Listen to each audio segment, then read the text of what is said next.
Bismillahirrahmanirrahim. Assalamualaikum warahmatullahi wabarakatuh. Innal hamdalillah nahmaduhu wa nasta'inuhu wa nastaghfiruhu wa natubu ilayh wa na'udzu billahi min shururi anfusina wa sayyiati a'malina. May yahdihillahu fala mudilla lahu wa may yudlil fala hadiya lahu. Wa asyhadu an la ilaha illallah wahdahu la syarika lahu wa asyhadu anna Muhammadan 'abduhu wa rasuluhu la nabiyya ba'dahu. يا أيها الذين آمنوا اتقوا الله حق تقاته ولا تموتن إلا وأنتم مسلمون فإن أصدق الحديث كتاب الله وخير الهدى هدى محمد صلى الله عليه وسلم وشر الأمور محدثاتها وكل محدثة بدعة وكل بدعة ضلالة وكل ضلالة في النار.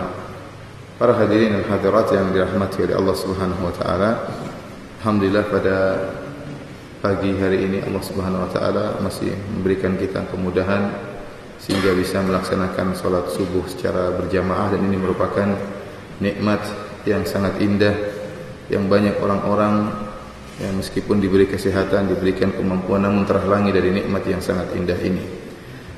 Salawat dan salam semoga senantiasa tercurahkan kepada suri teladan kita, junjungan kita Nabi Muhammad sallallahu alaihi wasallam, dan juga keluarganya serta seluruh sahabat beliau tanpa terkecuali. Pada kesempatan yang berbahagia ini kita akan bahas tentang pentingnya bersedekah, ya. Bagaimana kita mengeluarkan sebagian harta kita untuk Allah Subhanahu wa taala. Ikhwani fillah wa akhwati fid din, azani Allah wa iyyakum. Kata sebagian orang bahwasanya kita tidak boleh egois, akan tapi kita harus memikirkan juga kepentingan saudara kita. Akan tapi sebagian ulama mengatakan, ya, justru kita harus memiliki sifat ananiyah, sifat egois dalam masalah akhirat. Kita harus berusaha, ya, mengutamakan diri kita agar kita mencapai derajat tertinggi di akhirat. Akan tapi ternyata kalau kita ingin egois di akhirat, maka Allah mempersyaratkan kita harus membantu saudara kita. Karenanya barang siapa yang membantu saudaranya, pada hakikatnya dia sedang membantu dirinya sendiri. Semakin dia membantu saudaranya, semakin dia berinfak kepada saudaranya, sungguhnya itu untuk kepentingan dirinya sendiri. Karena saya masih ingat perkataan Syekh Sa'ad Asy-Syafri hafizahullah taala, dia mengatakan bahwasanya kebutuhan seorang kaya kepada si fakir itu lebih besar daripada kebutuhan si fakir kepada si kaya. Kenapa? Karena si fakir, sang fakir tatkala butuh kepada sang kaya, orang kaya, dia membutuhkan sebagian harta atau sedikit harta yang memenuhi kebutuhannya untuk menghilangkan rasa laparnya. Akan tapi si kaya membutuhkan si fakir. Kenapa? Dia butuh pahala. Dia butuh pahala di akhirat. Dan Allah mempersyaratkan jika dia ingin mendapatkan derajat yang tinggi di akhirat, dia harus membantu hamba-hamba Allah. Wallahu fi aunil abdi ma kana al-abdu fi auni akhihi. Bahwasanya Allah Subhanahu wa taala senantiasa membantu seorang hamba selama hamba membantu saudaranya. Allah akan bantu dia di dunia dengan menambah hartanya, dan Allah akan meningkatkan derajatnya di akhirat. Dari sini kita paham bahwasanya justru sebaliknya, orang yang kaya itulah yang butuh kepada si fakir, lebih daripada kebutuhan si fakir kepada si kaya. Allah Subhanahu wa taala menyebutkan bahwasanya berinfak merupakan sifat khusus dari orang-orang yang beriman yang khusus, sifat spesial kepada orang-orang yang spesial dalam keimanannya. Allah Subhanahu wa taala berfirman, innal muttaqina fi jannati wa uyun akhidina ma atahum rabbuhum innahum kanu qabla dzalika muhsinin. Allah Subhanahu wa taala, sungguhnya orang-orang yang bertakwa fi jannati wa uyun, penghuni surga, orang-orang yang bertakwa fi jannati wa uyun, mereka berada di surga-surga Allah dan di mata air yang Allah siapkan di surga. Akhirina ma atahum rabbuhum, dalam kondisi mereka mengambil anugerah dan karunia yang Allah berikan kepada mereka di surga kelak. Kemudian kata Allah, innahum kanu qabla dzalika muhsinin, mereka dahulu tatkala di dunia adalah orang-orang yang berbuat ihsan, berbuat baik. Kanu qalilan minal laili ma yahja'un wa bil ashari hum yastaghfirun wa fi amwalihim haqqul lis-sa'ili wal mahrum. Allah menyebutkan dua sifat yang utama tentang mereka yang Allah katakan mereka muhsinin, orang-orang yang baik. Kanu qalilan minal laili ma yahja'un wa bil ashari hum yastaghfirun. Yang pertama, mereka adalah orang yang salat malam. Mereka kurang tidur. Ya, kenapa? Karena salat malam. Kemudian kata Allah bil ashari hum yastaghfirun, dan dari waktu sahur mereka beristighfar kepada Allah. Mereka habiskan waktu mereka untuk salat malam. Kemudian tatkala di penghujung malam mereka tidak bangga dengan salat malam mereka, justru mereka beristighfar kepada Allah Subhanahu wa taala. Karena mereka tahu bahwasanya betapapun mereka berusaha untuk bersyukur kepada Allah dengan banyak ibadah, pasti tidak sempurna. Pasti ada kekurangan. Kemudian kata Allah Subhanahu wa taala, ya. Wa fi amwalihim haqqul lis-sa'ili wal mahrum. Dan pada harta mereka ada hak bagi orang yang minta dan yang tidak minta-minta. Artinya apa? Di siang hari mereka bersedekah, mereka berikan harta mereka kepada orang yang minta-minta dan kepada orang yang tidak minta-minta. Mereka cari mana orang yang tidak minta-minta tapi butuh. Karena dua model orang yang membutuhkan. Ada orang yang minta langsung dan ada orang yang tidak minta. Dua-duanya harus kita perhatikan. Ada orang yang memiliki harga diri yang tinggi. Ya. Sebagaimana firman Allah tentang kaum muhajirin, yahsabuhumul jahilu aghniya'a min ta'affuf. Orang-orang bodoh menyangka bahwasanya mereka orang kaya, orang muhajirin. Kenapa? Karena mereka menjaga diri mereka, tidak minta-minta. Padahal mereka butuh. Seorang yang memiliki harta mencari dua model orang ini, orang yang minta dan orang yang tidak minta-minta. Inilah dua sifat orang-orang yang kata Allah innal muttaqina fi jannati wa uyun. Orang-orang yang bertakwa mereka berada di surga-surga Allah dan mata air yang berada di surga. Mereka muhsinun, mereka adalah orang-orang yang berbuat ihsan, berbuat baik. Ya, Allah sebutkan dua sifat mereka. Yang pertama, mereka salat malam dan beristighfar, dan yang kedua, mereka bersedekah bagi hamba-hamba Allah Subhanahu wa taala.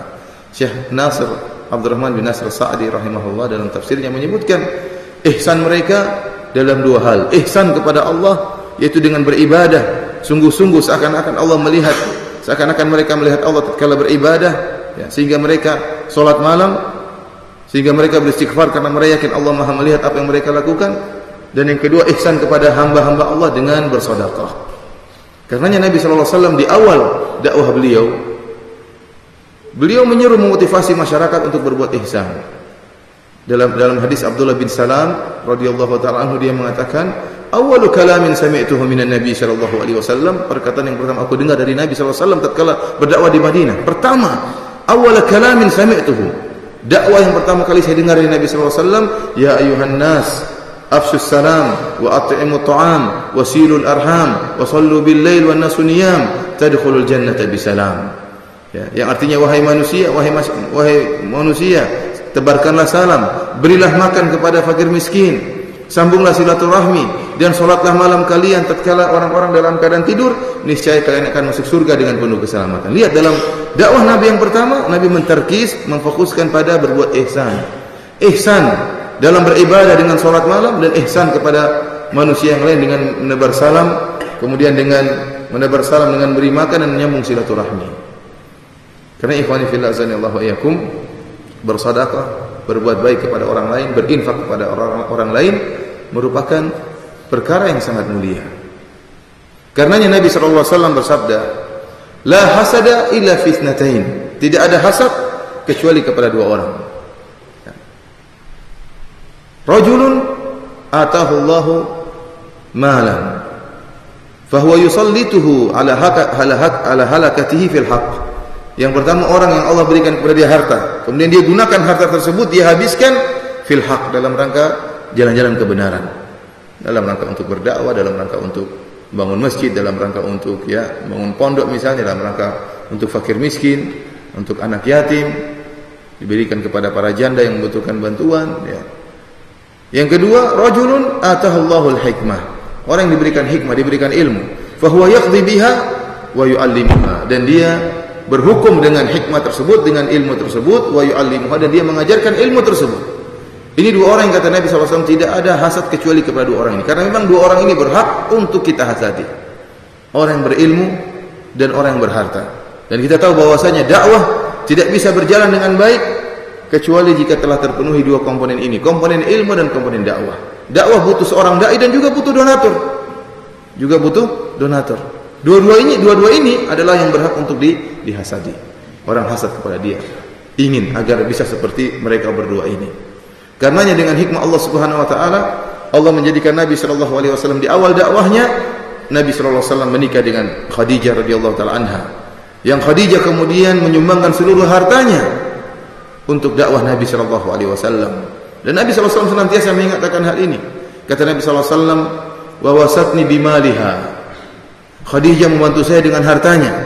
Seluruh harta Khadijah disiapkan untuk dakwah Nabi sallallahu alaihi wasallam. Dan ini hikmah. Di awal dakwah Rasulullah SAW butuh harta. Butuh harta untuk bisa berdakwah. Demikian juga di antara hikmah Allah Subhanahu wa taala, orang yang pertama kali masuk Islam dari kalangan orang dewasa adalah Abu Bakar radhiyallahu taala anhu, dan juga dia adalah saudagar yang kaya raya. Sehingga dia menggunakan hartanya untuk berdakwah di jalan Allah Subhanahu wa taala. Sehingga tatkala Bilal dan beberapa budak yang disiksa oleh majikan-majikan mereka, tuan-tuan mereka yang masih musyrik, maka Abu Bakar radhiyallahu taala anhu pun mengeluarkan uangnya, hartanya untuk membebaskan para budak-budak tersebut. Karenanya jangan disepelekan masalah donatur. Donatur juga penting, muhsinin juga penting. Seorang dai tidak boleh menyepelekan donatur, dan donatur juga tidak boleh menyepelekan si dai. Bahkan bisa jadi, ya, sebagian ulama mengatakan bisa jadi donatur lebih enak kondisinya daripada sang dai. Kenapa? Sekarang sang dai tatkala ingin membuat proyek-proyek agama, ingin buat pondok misalnya, ingin buat masjid misalnya, ingin dakwah di suatu kampung butuh biaya. Dia tidak punya biaya, maka dia pun mengajukan proposal misalnya, ya, permohonan. Dan ini boleh, bukan untuk dia, bukan, tapi untuk umat. Ya. Rasulullah SAW menawarkan siapa yang mau bersedekah, bukan untuk dirinya. Yang tercela kalau orang minta biaya untuk dirinya, tapi dia rela merendahkan dirinya demi umat. Dia mengajukan proposal untuk bangun masjid, untuk bikin pondok, bukan buat dirinya, buat umat. Ini orang yang mulia, orang seperti ini. Kemudian akhirnya sang donatur kemudian tanda tangan, ya, saya keluarkan dana sekian, silakan berdakwah. Subhanallah, dengan ikhlas. Jadi dia keluarkan, dia tanda tangan dengan ikhlas, uangnya dia keluarkan dengan ikhlas, maka seluruh pahala yang didapatkan sang dai juga dia juga dapatkan dengan pahala yang sama. Bahkan dia cuma diam-diam di rumah mungkin sambil santai sama istrinya, dia dapat pahala. Sang dai yang berdakwah, yang dicela masyarakat, yang dimaki-maki, dia santai aja di rumah, dia juga dapat pahala enggak? Dapat. Oleh karenanya inilah diantara keutamaan orang yang memiliki harta namun diinfakkan di jalan Allah Subhanahu wa taala. Ikhwani fillah wa akhwati fid din, azani Allah wa iyyakum. Kalau kita berbicara tentang, ya, berinfak di jalan Allah Subhanahu wa taala, bersedekah, terlalu banyak, ya, faedah-faedah dari infak di jalan Allah. Terlalu banyak keutamaan-keutamaan orang berinfak di jalan Allah Subhanahu wa taala. Baik keutamaan dunia, terlebih lagi keutamaan akhirat. Keutamaan dunia, Allah tambah hartanya. Dalam satu hadis kata Nabi sallallahu alaihi wasallam, ya, ma naqasat shadaqatun min malin syai'an wa ma zada Allahu 'abdan bi'afwin illa 'izzan wa ma tawadha'a ahadun lillahi illa rafa'ahu Allah. Kata Nabi sallallahu alaihi wasallam, sedekah tidak akan mengurangi harta sedikit pun. Orang yang memaafkan akan ditambah, ya, kemuliaannya oleh Allah Subhanahu wa taala. Dan yang ketiga, tidaklah seorang merendahkan dirinya karena Allah kecuali Allah akan angkat. Kata para ulama, tiga perkara ini ada perkara yang menganehkan, yang ajaib, yang keluar dari, ya, keluar dari timbangan masyarakat. Masyarakat memandang, atau pandangan manusia memandang, kalau orang bersedekah hartanya kurang. Jelas, dia punya uang 100 juta, dia sedekahkan 50 juta, tinggal berapa? Berkurang atau tidak? Berkurang. Secara zahir berkurang. Namun kata Allah akan bertambah, tidak mengurangi sama sekali. Ini di dunia, sebelum di akhirat. Di dunia Allah akan tambah hartanya. Kemudian bagaimana caranya? Allah alam. Allah punya cara sendiri untuk menambah harta tersebut. Yang kedua misalnya kata Rasulullah SAW, wa ma zadallahu 'abdan bi'afwin illa izzan. Allah tidak akan menambah seorang hamba yang memaafkan saudaranya kecuali Allah akan menambah, meninggikan dia. Ini juga aneh menurut pandangan masyarakat. Kalau ada orang mukul kita, kemudian kita tidak balas, orang bilang apa? Oh, dia penakut, dia kalah dari orang tersebut. Kita inginnya apa? Balas. Kita balas mungkin kita yang hebat. Namun kalau kita tidak balas, pandangan masyarakat dia kalah, rendah, tidak punya harga diri, ya, kalah. Tapi pandangan Allah berbeda. Kalau dia tidak membalas karena memaafkan, maka Allah akan tambah kedudukannya. Allah akan menaikkan pamornya. Satu saat cepat atau lambat Allah akan menaikkan pamornya. Bagaimana? Itu urusan Allah Subhanahu wa taala. Dan terbukti orang yang memaafkan, mungkin dihina, mungkin dicaci, mungkin dipukul, dia maafkan. Orang yang menghina, orang yang menuduh, orang yang mencaci tadi semakin redup. Sementara orang yang dihina, dicaci, dia semakin tinggi di sisi Allah Subhanahu wa taala, bukan di sisi Allah. Di hadapan masyarakat pun dia semakin tinggi.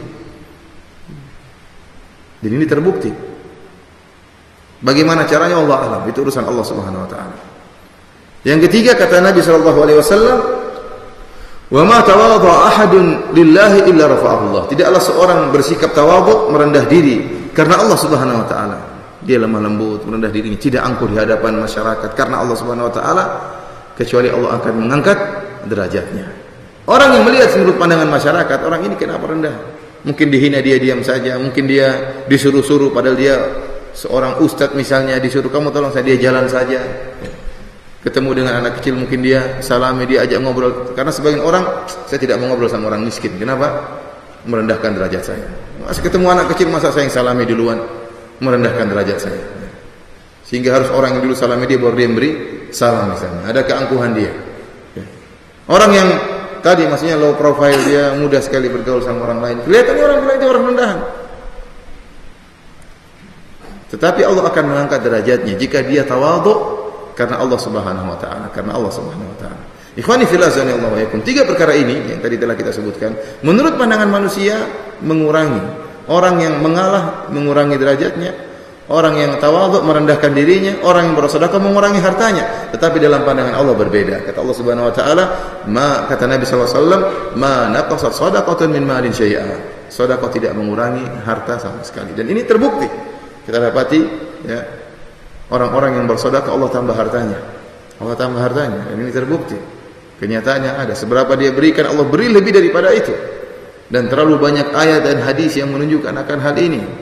Wa ma anfaqtum min syai'in fa huwa yukhlifuhu wa huwa khairur raziqin. Kata Allah Subhanahu wa taala, apapun yang kau infakkan, fa huwa yukhlifuhu, maka Allah akan ganti.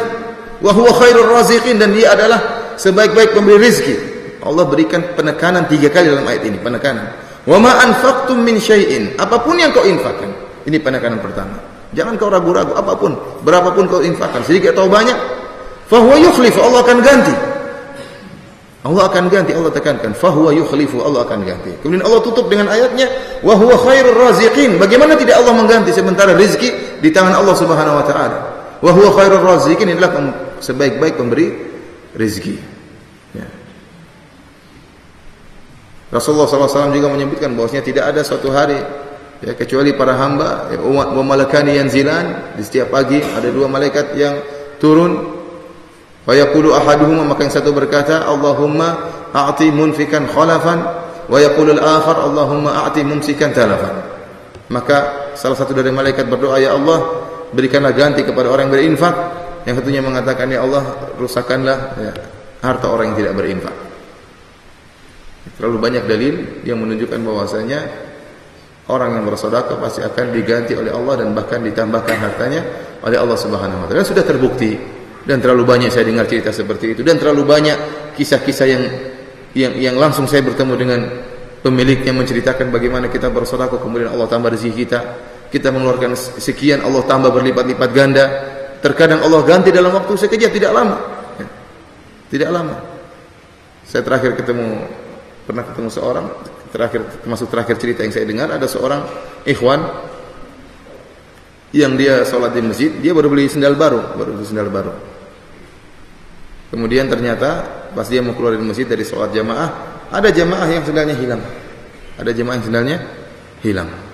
Maka orang ini pun cari-cari sendal dia pun, kasihan sama orang ini. Baru dia beli sendal baru, akhirnya udah Pak pakai sendal ini. Loh, Bapak gimana? Saya dekat saja. Akhirnya orang itu pakai sendal baru. Tidak lama kemudian Allah ganti, sehari 2 hari kemudian gitu, terus datang tiba-tiba ada telepon orang ya memberikan dia dana ya untuk kerjasama berapa miliar dikasih untuk apa? Usaha dia. Gara-gara modal sendal dapat 1 M. Artinya ini di luar dugaan, dan ini benar. Orang itu pula cerita sama saya, Ustaz, subhanallah, istri saya waktu itu mau melahirkan. Orang yang sama. Istri saya baru mau melahirkan. Kemudian ternyata dokter melihat bahwasanya bayinya terbalik atau miring, melintang, sehingga harus diadakan operasi. Ya, tatkala itu saya menunggu. Ya. Waktu itu tetangga saya ngetuk pintu. Saya punya uang tidak ada, Ustaz, uang saya cuma berapa ratus ribu. Dan saya mau berhutang untuk operasi istri saya. Tiba-tiba, ya, pembantu orang tetangga saya tersebut minta uang untuk beli susu anaknya. Untuk beli apa susu? Anaknya. Sehingga saya berikan kalau tidak salah 2/3 dari harta saya yang ratusan ribu tadi untuk dia belikan susu. Sementara uang saya tinggal 100 ribu atau tinggal berapa? Tidak cukup untuk operasi. Ya. 300 ribu aja, 400 ribu tidak cukup operasi, apalagi tinggal 100 ribu. Saya pun berjalan ingin mencari hutangan. Subhanallah, tiba-tiba dokter memberitahu bahwasanya anak saya kembali normal. Seketika itu juga kembali normal, kemudian melahirkan dengan normal. Subhanallah. Dan ini sering terjadi, ikhwan. Kita pun sering merasakan, antum pun mungkin sudah merasakan bagaimana Allah Subhanahu wa taala tidak memberi ganti kepada orang-orang yang bersedekah. Ikhwani fillah, azani Allah wa iyyakum. Oleh karenanya kalau kita dapati para sahabat bagaimana ya keimanan mereka memudahkan mereka untuk bersedekah. Karena masalah sedekah, masalah infak, ya. Ini adalah bukti keimanan seorang. Seorang boleh banyak bicara, boleh banyak rajin salat, tapi kalau masalah infak, kalau dia tidak berinfak, padahal dia mampu untuk berinfak, menunjukkan dia bakhil. Dan kalau dia bakhil berarti keimanannya rendah. Dia kurang beriman dengan hadis-hadis Nabi tadi, tidak beriman dengan kurang beriman dengan firman Allah, fa huwa yukhlifu, Allah akan ganti. Mana imannya? Kalau dia beriman kepada ayat tersebut, dia akan cuek dalam berinfak. Dia tidak beriman dengan hadis-hadis Nabi bahwasanya kata dalam satu hadis qudsi, ya ibnu Adam, unfik alaik, kata Allah Subhanahu wa taala, wahai anak Adam, berinfaklah, maka Allah akan infakkan kepadamu. Unfik alaik, berinfaklah engkau, Allah akan ganti kepadamu. Hadis-hadis ini dia tidak kurang beriman. Oleh karenanya Nabi SAW bersabda, was-shadaqatu burhan. Sedekah itu burhan, bukti. Bukti apa? Bukti keimanan. Kalau seorang tidak bersedekah, mana bukti keimanannya? Dalam satu hadis kata Nabi SAW, wala yajtami'u asy-syuh wal imanu fi qalbi 'abdin abada. Hadis ini disahihkan oleh Syekh Albani. Dan tidak akan beriman syuh, rasa pelit, bakhil, rasa kikir, dengan keimanan dalam hati seorang hamba selamanya. Tidak mungkin. Kalau dia punya keimanan, maka pelitnya akan hilang. Tetapi kalau ada pelitnya, berarti imannya enggak beres. Rasulullah SAW mengatakan tidak akan berkumpul rasa pelit dan iman dalam hati seorang. Maka ikhwan, kalau antum mendapati diri antum pelit, berat mengeluarkan uang, paksa diri antum. Paksa, harus dilatih. Berinfak itu butuh latihan, sedikit demi sedikit hingga menjadi banyak, sedikit demi sedikit. Dan Allah akan berikan. Kalau antum beriman dengan hadis-hadis Nabi, antum beriman dengan ayat-ayat Allah Subhanahu wa taala, Allah akan mengganti, antum akan mudah untuk berinfak. Tapi kalau antum tidak berinfak, menunjukkan keimanan antum lemah. Karena dalam satu hadis Rasulullah SAW bersabda, "Ma minkum min ahadin illa sayukallimuhu rabbuhu." Ya. Fayanzuru aymana minhu wa la yara illa ma qaddam. Fayanzuru ash'ama minhu fala yara illa ma qaddam. Fayanzuru ila ma baina yadayhi, ya. Jika tidak seorang pun di antara kalian kecuali dia akan berbicara dengan Allah Subhanahu wa taala, laisa bainahu wa bainahu turjuman, tanpa ada perantara, langsung berbicara dengan Allah Subhanahu wa taala. Setiap kita akan bertemu dengan Allah Subhanahu wa taala. Fayanzuru aymana minhu, maka dia melihat ke kanan, tidak ada dilihat kecuali apa yang telah dia lakukan. Catatan amal semua yang dia lakukan. Fayanzuru ash'ama minhu, dia sebelah kiri, dia tidak melihat kecuali catatan amalan dia. Fayanzuru ma baina yadayhi, dilihat ke depan kecuali ada an-nar tilqa'a wajhi, ada neraka di hadapan dia. Kemudian kata Nabi SAW, fattaqun nar walau bisyaqqit tamrah. Maka hendaknya kalian menjaga diri kalian dari neraka jahanam meskipun dengan bersedekah setengah dari butir korma. Perhatikan dalam hadis ini, Nabi SAW berbicara tentang hadis akidah, tentang bahwasanya seorang akan bertemu dengan Allah Subhanahu wa taala dan akan disidang langsung oleh Allah Subhanahu wa taala. Dan dia tidak melihat kecuali catatan amal dia. Di hadapan dia neraka jahanam. Kata Nabi, seakan-akan Nabi berkata, kalau kamu beriman akan hal ini, bahwasanya kamu akan bertemu dengan hari akhirat, kamu akan bertemu dengan Allah, kamu akan disidang oleh Allah Subhanahu wa taala, dan kamu akan ditampakkan catatan amal kamu, maka jagalah dirimu dari neraka jahanam meskipun bersedekah dengan sebutir kurma atau setengah butir kurma. Karena ini bukti bahwasanya sedekah burhan, bukti atas keimanan seseorang. Karenanya Al-Imam Muslim rahimahullah dalam Al-Minhaj syarah Sahih Muslim dia menyebutkan, sebagian ulama mengatakan bahwasanya sedekah diambil dari kalimat sidq. Sedekah dari kalimat sidq yaitu kebenaran, yang membuktikan benarnya iman seseorang yang zahir maupun batin. Kalau dia imannya benar secara zahir maupun batin, mudah bagi dia untuk membayar zakat, mudah bagi dia untuk bersedekah, mengeluarkan hartanya untuk Allah Subhanahu wa taala. Oleh karenanya para sahabat, karena iman mereka benar, kita dapati terlalu banyak contoh dari mereka tentang semangat mereka berinfak di jalan Allah Subhanahu wa taala. Saya akan sebutkan beberapa riwayat dari para sahabat, semangat mereka untuk berinfak di jalan Allah Subhanahu wa taala. Di antaranya ikhwani fillah azani Allah wa yakum, hadis dari Anas bin Malik radhiyallahu taala anhu, kisah Abu Dahdah. Anas bin Malik radhiyallahu taala berkata, "Ata rajulun an-nabiy sallallahu alaihi wasallam faqala ya Rasulullah inna li fulanin nakhlatan wa ana uqimu haiti biha famurhu yu'tini uqimu biha haiti." Ada seorang datang melapor kepada Nabi sallallahu alaihi wasallam, "Ya Rasulullah, sungguhnya fulan dia punya korma dan saya sedang memperbaiki, meluruskan pagar saya atau memperbaiki kebun saya. Ya, maka perintahlah kepada saya untuk memberikan kepada saya korma tersebut agar aku bisa meluruskan atau memperbaiki kebun saya." Ya, kemungkinan ini orang punya kebun yang bergandengan dengan kebun sahabatnya, saudaranya, dan dia ingin membuat pagar memisahkan antara kebun dia dengan kebun saudaranya. Tapi ketika dia buat pagar, rupanya ada korma yang menghalanginya. Ini bagaimana caranya ini? Maka dia pun minta kepada Nabi, dia bilang, "Kamu kasihkanlah korma saya, atau saya beli atau dihadiahkan." Tapi dia tidak mau, orang ini tidak mau. Akhirnya dia pun pergi melapor kepada Nabi sallallahu alaihi wasallam, minta tolong kepada Nabi agar Nabi memberi syafaat agar orang ini satu korma saja diberikan kepada saya agar saya bisa memperbaiki kebun saya. Maka Nabi SAW berkata kepada si fulan yang punya korma tadi yang menghalangi perbaikan pagar, Nabi SAW mengatakan, "A'tihi iyyaha binakhlatin fil jannah." Kata Nabi, berikanlah kormamu kepada si fulan, pohon kormamu kepada si fulan, maka bagimu korma di surga. Bagimu korma di surga. Ini tawaran menarik dari Nabi SAW. Fa'aba, namun tidak mau. Orang ini apa tidak? Ini yang nawarin siapa? Nabi SAW. Namun dia tidak mau. Ya mungkin dia enggak mau, mungkin cinta kepada korma itu. Pokoknya saya tidak mau. Maka didengarlah oleh seorang sahabat yang bernama Abu Dahdah. Dia dengar, Nabi mengatakan, jual korma, berikanlah korma, berikan kepada orang tadi, gantinya korma di surga. Maka dia pun mendatangi orang tersebut. Tatkala mendengar tawaran Nabi, dia langsung mendatangi orang tadi yang mengatakan, "Bi'ni nakhlataka bihaiti." Kalau kau mau, berikanlah, jualah kormamu kepadaku dan aku gantikan dengan kebunku. Saya punya kebun. Bukan gantikan satu korma dan satu korma, enggak. Saya punya kebun, ambil seluruh kebunku, jual kormamu satu itu. Subhanallah. Yang penting saya dapat korma di surga. Akhirnya fafa'ala. Orang ini, kalau gini saya mau. Akhirnya dia pun memberikan kormanya kepada Abu Dahdah, ya.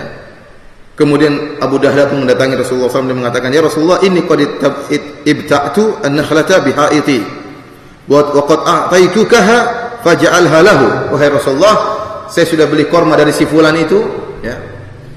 Dan sekarang saya berikan korma tersebut kepada engkau, wahai Rasulullah, silakan kau berikan korma tadi kepada orang yang mau bikin pagar tadi, agar dia menyelesaikan urusannya. Maka Rasulullah SAW berkata, "Kam min izkin dawahin li Abi Dahdah fil jannah." Dalam riwayat, "Kam min izkin dawahin mu'allaqin li Abi Dahdah fil jannah." Betapa banyak cabang-cabang korma yang menjulang di surga dimiliki oleh Abu Dahdah. Artinya Rasulullah SAW menyebutkan bahwasanya kamu mendapatkan balasan korma sekarang ini juga dari Allah Subhanahu wa ta'ala.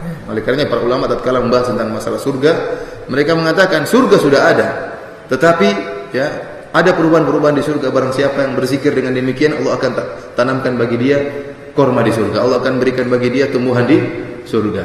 Di antaranya ini Abu Dahdah, begitu dia berinfak dengan menginfakkan kebunnya untuk membeli sebuah pohon korma, maka Allah berikan dia banyak korma di akhirat kelak, di surga. Saat itu juga Allah tanamkan di surganya pohon-pohon korma untuk Abu Dahdah radhiyallahu taala anhu. Kemudian fa'ata Abu Dahdah imra'atahu, dia pun pulang. Ternyata pulang ke rumahnya mendapati istrinya, ini kebun milik dia. Kebun itu harta yang paling berharga di zaman Nabi sallallahu alaihi wasallam. Kebun itu harta yang paling berharga. Nanti akan kita tunjukkan dalam hadis yang lainnya. Kenapa? Karena kebun itu, orang punya kebun sudah, dia kaya raya. Kormanya ada, sudah. Apa yang dibutuhkan? Makan. Tatkala yang paling mahal korma tatkala itu. Sehingga dan bisa produksi terus. Tiap musim tertentu bisa menjual korma. Tiap tahun banyak korma yang bisa dijual. Kalau seorang punya kebun, punya isinya korma, udah orang kaya di situ tatkala itu. Oleh karena mereka mengukur kekayaan seorang diantaranya dengan memiliki onta yang banyak atau memiliki kebun di zaman Nabi Shallallahu Alaihi Wasallam. Ini dia infakkan harta yang dia cintai untuk Allah Subhanahu Wa Taala. Tatkala dia pulang, dia ketemu dengan istrinya, dia mengatakan, "Ya Ummad Dahdah, ukhruji minal haid, faqad bi'tuhu binakhlatin fil jannah." Faqalat Rabbi hissi'ar. Dia mengatakan, wahai istriku Ummu Dahdah, keluar kamu dari kebun. Jadi istrinya lagi di kebun mungkin sama anak-anaknya. Keluar, saya sudah jual. Saya sudah jual dengan harga korma di surga. Ini masalah iman. Mana kormanya di surga enggak kelihatan. Masalah iman. Tapi demikian Allah Subhanahu Wa Taala tidak, Allah sengaja memang menyembunyikan pahala surga, tidak akan Allah tampakkan bagi kita, dan Allah sudah menjanjikan akan hal itu. Fala ta'lamu nafsun ma ukhfiya lahum min qurrati a'yun jazaa'an bima kanu ya'malun. Satu jiwa pun tidak akan mengetahui ganjaran yang Allah siapkan yang akan menyejukkan pandangan mereka di akhirat. Allah tidak akan tampakkan. Ya ikhwan, kalau Allah tampakkan nikmat, sedikit saja nikmat akhirat Allah tampakkan di dunia, semua orang akan beriman kepada Allah Subhanahu Wa Taala. Kalau dinampakkan nikmat akhirat, tidak ada yang kafir, semuanya beriman. Semuanya salat masjid penuh terus. Namun demikianlah di antara sifat-sifat orang yang beriman, alladzina yu'minuna bil ghaib, yang beriman kepada hal yang gaib. Saya sering sampaikan, kalau seandainya Allah tunjukkan bahwasanya salat di masjid mendapatkan 27 ganjaran, orang akan semuanya ke masjid. Kalau Allah tampakkan misalnya, barang siapa yang salat di Masjid Namirah akan dapat 27 ekor kambing. Orang ramai enggak? Ramai kan semua. Itu kambing, itu baru kambing. Masjid penuh kambing, penuh manusia banyak. Dari Jakarta pun mungkin datang. Itu padahal cuma berapa? 27 ekor kambing. Padahal 27 kali lipat tersebut tidak ada bandingannya dengan harta dunia ini. Kalau Nabi SAW mengatakan rakaat al-fajri khair minad dunya wa ma fiha. 2 rakaat sebelum salat subuh lebih baik daripada dunia dan seisinya. Salat yang kita kerjakan mungkin cuma 3 menit atau 5 menit atau 1 menit kalau seperkilat, itu kita bisa meraih pahala yang lebih baik daripada dunia dan seisinya. Namun Allah tidak pernah tampakkan dan Allah tidak akan tampakkan. Namun orang yang beriman kepada hari akhirat, mudah dia mengerjakan, dia yakin ada pahalanya. Seperti Abu Dahdah, dia mengatakan, wahai Ummu Dahdah, keluar dari kebun, itu sudah bukan milik kita. Ini sudah bukan milik kita. Bahkan disebut dalam riwayat, anaknya tatkala itu ada yang bawa korma, kata dia, keluarkan korma-korma itu semua, itu bukan milik kita lagi, semuanya milik Allah Subhanahu Wa Taala. Saya telah menjual kebunku dengan pohon di surga. Akhirnya istrinya pun keluar, dan istrinya tidak ngomel-ngomel, abi ngawurnya. Jangan semuanya lah, sepertiganya lah, setengahnya lah. Kita bagaimana? Tapi ketakwaan yang buat istrinya pun mengatakan, Rabbi hasi'ar. Kalau gitu kita beruntung dong, kata dia. Kalau begitu kita beruntung. Kebun kita jual dengan harga apa? Korma di surga. Maka mereka keluar dari kebun mereka. Mereka menyerahkan seluruhnya kan Allah Subhanahu Wa Taala. Ikhwani fil azani Allah wa yakum. Di antara contoh yang lain, seperti yang dibawakan oleh Al-Hafidz Ibnu Katsir rahimahullah dalam tafsirnya. Dalam tafsir firman Allah Subhanahu Wa Taala, "Lan tanalul birra hatta tunfiqu mimma tuhibbun." Kalian tidak akan mencapai kebaikan sampai kalian menginfakkan apa yang kalian cintai. Sebagian ahli tafsir seperti Amr bin Maimun berkata, "Lan tanalul birra, qala al-birru al-jannah." Kalian tidak akan menggapai kebaikan, albir, kalian tidak akan menggapai albir, kata Amr bin Maimun, ay al-jannah, kalian tidak akan menggapai surga sampai kalian menginfakkan dari apa yang kalian cintai. Dalam ayat ini Allah tidak mengatakan kalian tidak akan menggapai surga sampai kalian menginfakkan apa yang paling kalian cintai. Tidak. Allah tidak mengatakan sampai kalian menginfakkan apa yang paling kalian cintai. Tidak. Ini sulit. Kita ini imannya seadanya. Kita paling kita yang cintai apa yang kita cintai? Mobil baru beli, itu dah infak karena Allah. Ini susah, tidak mudah. Hati kita manusia cinta dengan apa? Harta. Bal tuhibbunal mala hubban jamma. Kalian mencintai harta dengan cinta yang berat-beratnya. Lebih cinta terkadang daripada istri. Lebih cinta mobil daripada istri kadang. Kenapa? Karena mencari harta butuh perjuangan. Terutama orang yang mencari harta dengan perjuangan, dengan kesulitan. Begitu dia dapatkan uang, dia kumpulkan lama, kemudian dia infakkan atau dia belikan sesuatu, maka dia cintai sesuatu tersebut. Kenapa? Karena ini dia dapatkan hasil jerih payah. Disuruh lepaskan infak jalan Allah tidak mudah, berat. Kecuali imannya tinggi seperti Abu Dahdah yang dia sudah menghabiskan sebagian dari umurnya untuk membuat kebun tersebut menjadi sumber penghasilannya, kemudian diinfakkan di jalan Allah Subhanahu wa taala. Oleh karena Allah tidak mengatakan kalian tidak akan menggapai surga sampai kalian menginfakkan harta yang paling kalian cintai. Tidak, ini berat bagi kita, berat. Kalau mungkin turun kepada para sahabat mungkin bisa mereka lakukan. Namun kita berat. Namun Allah mengatakan apa? Hatta tunfiqu mimma tuhibbun.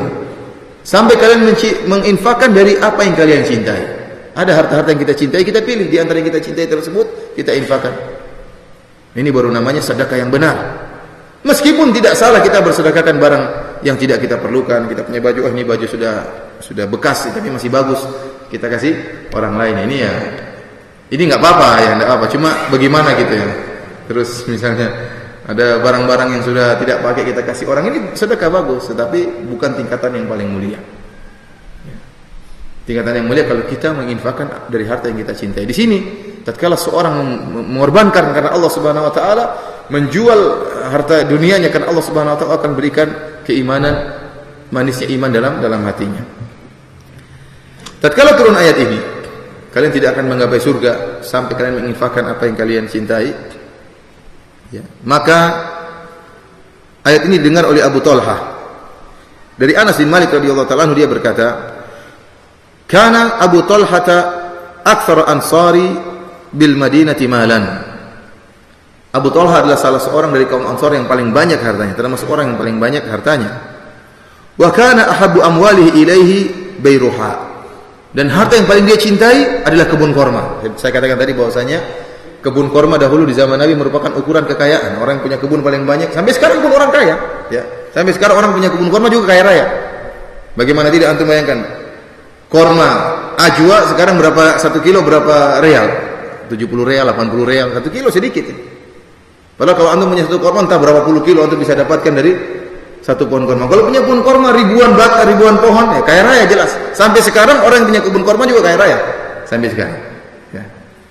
Bahkan bisa jadi lebih kaya daripada penjual yang punya showroom mobil. Sampai sekarang demikian di kota Madinah. Ya, saya sempat pergi ke beberapa kebun korma, orang-orang kaya raya, punya harta banyak. Kenapa? Karena dia punya kebun korma. Ikhwani fillah azanillahu wa iyyakum, disebutkan bahwasanya Abu Talha termasuk orang yang paling kaya raya di kota Madinah, dan harta yang paling dia cintai adalah kebunnya Bayruha. Wa kanat mustaqbilatal masjid. Dan kebun tersebut dekat dengan Masjid Nabawi, di depan Masjid Nabawi. Wa kana Nabi sallallahu alaihi wasallam yadkhuluha wa yashrabu min ma'in fiha tibun. Dan Rasulullah sallallahu alaihi wasallam sering masuk ke kebun Bayruha ini, kebunnya Abu Talha, dan minum dari sumur yang ada di situ. Ini berarti kebun luar biasa, sering dihampiri oleh apa? Nabi sallallahu alaihi wasallam, karena kebetulan dekat masjid. Ini dalil bahwasanya boleh, kata sebagian ulama, boleh seorang mengambil harta saudaranya tanpa setiap hari harus izin kalau ada izin umum, atau dia tahu bahwa saudaranya tidak mengapa. Artinya, ya, kapan-kapan kau boleh ambil silakan. Nabi sallallahu alaihi wasallam kadang-kadang datang ke kebun tersebut, ya langsung minum dari sumur yang ada di kebun tersebut karena sudah diberi izin umum oleh Abu Talha. Dan ini luar biasa, ya, kebun yang sering didatangi oleh Nabi sallallahu alaihi wasallam. Anas berkata, Anas bin Malik, "Falamma nazalat lan tanalul birra hatta tunfiqu mimma tuhibbun." Tatkala turun firman Allah Subhanahu wa taala, kalian tidak akan menggapai surga sampai kalian infakkan apa yang kalian cintai, maka Abu Talha berkata, "Ya Rasulullah, innallaha yaqul," wahai Rasulullah, Sungguhnya Allah berfirman, "Lan tanalul birra hatta tunfiqu mimma tuhibbun." Kalian tidak akan meraih surga sampai kalian menginfakkan apa yang kalian cintai. Wa inna ahabba amwali ilayya bayruha. Sungguhnya harta yang paling saya cintai adalah kebunku Bayruha. Wa innaha sadaqatun lillah. Arju birraha wa dhukhraha indallahi ta'ala. Dan ini kebun saya sedekahkan untuk Allah Subhanahu wa taala. Aku berharapkan mendapatkan kebaikan dari kebun ini dan aku mendapatkan simpanan ganjaran yang Allah siapkan di surga kelak. Maka dia pun sedekahkan karena Allah Subhanahu wa taala. Ini juga dilakukan oleh Umar bin Khattab radhiyallahu taala anhu. Kata Al-Hafidz Ibnu Katsir rahimahullah dalam tafsirnya, wa fi sahihain ana Umar radhiyallahu anhu qala. Dalam sahihain Umar bin Khattab radhiyallahu taala anhu berkata, "Ya Rasulullah, lam usib malan qad huwa anfasu indi min sahmi alladhi huwa bi Khaybar." Kata Umar, "Wahai Rasulullah, aku tidak pernah mendapatkan suatu harta yang paling baik bagiku seperti bagianku yang aku dapatkan di Khaybar. Fama ta'muruni bihi?" Apa yang kau perintahkan kepadaku dengan harta tersebut yang ada di Khaybar? Kata Nabi SAW, "Habbisil asal wasabbilis samarah." Ya, wakafkan, kata Nabi SAW, wakafkan. Akhirnya Umar pun mewakafkan kebun yang dia peroleh dari Khaybar ya, untuk jalan Allah Subhanahu wa taala. Demikian juga Al-Hafidz Ibnu Katsir menyebutkan asar yang ketiga dari Abdullah bin Umar. An Hamzah bin Abdullah bin Umar, dia berkata, dari anaknya Abdullah bin Umar, dia berkata, qala Abdullah bin Umar berkata, hadaratni hadhil ayah, lan tanalul birra hatta tunfiqu mimma tuhibbun. Saya mengingat ayat ini.